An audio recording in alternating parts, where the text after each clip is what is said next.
Assalamualaikum warahmatullahi wabarakatuh. Perkenalkan, saya Muhammad Ari Rahmadian, NIM 210205144 dari Prodi Farmasi, Fakultas MIPA dan Kesehatan, Universitas Muhammadiyah Riau. Saya di sini akan membahas tentang fungsi dan struktur membran sel. Membran sel.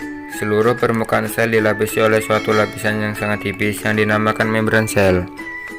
Membran sel disebut juga sebagai membran plasma atau plasmalema. Semua sel memiliki membran sel.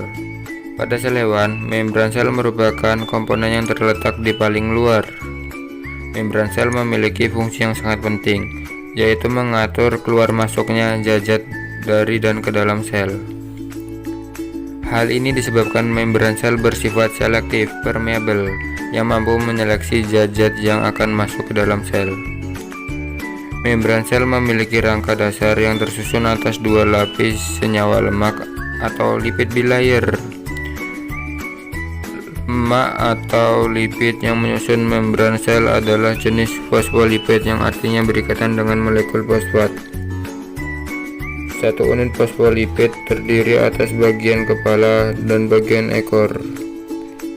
Bagian kepala disusun atas fosfat yang bersifat hidrofilik atau suka air, sedangkan bagian ekor bersifat hidrofobik atau menolak air yang tersusun atas lipid.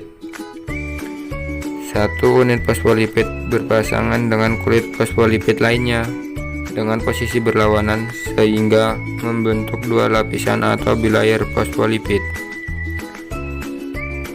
Berikut ini adalah penampang melintang dari membran sel. Selain lipid, membran sel juga tersusun atas protein.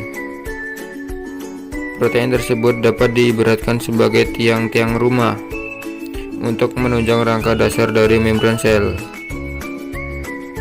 Ada dua macam protein penyusun membran. Yang pertama adalah protein integral. Letaknya menembus kedua lapisan lipid dan berfungsi untuk menyatukan kedua lapisan lemak. Yang kedua adalah protein perifer. Letaknya menempel di permukaan lapisan lipid.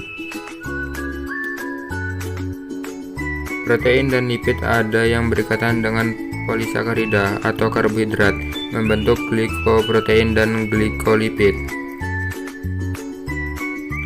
Berikut ini menunjukkan struktur membran sel berdasarkan model mozaik cair.